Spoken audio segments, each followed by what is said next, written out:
ጥማቸው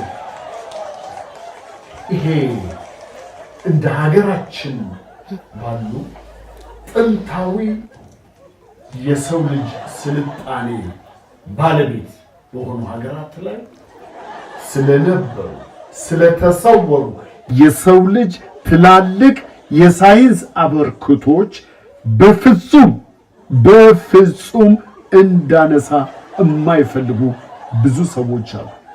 ለምን በል ሰዎች ብዙ ጊዜያቸውን ማህበራዊ ሚዲያ ላይ የሚያጠፉት ስለማይመለከታቸው ሰው አለባበስ ወይም የግል ጉዳይ ከራሳቸው ጋር በማነጻጸር። ትክክል። አይ በስንቱ እኔ እኮ ጨዋታው ሁሉ ነው የሚጥመኝ። የሚያቀርባቸው እንግዶች ብትይ እላይ የተሰቀሉ እኮ ናቸው።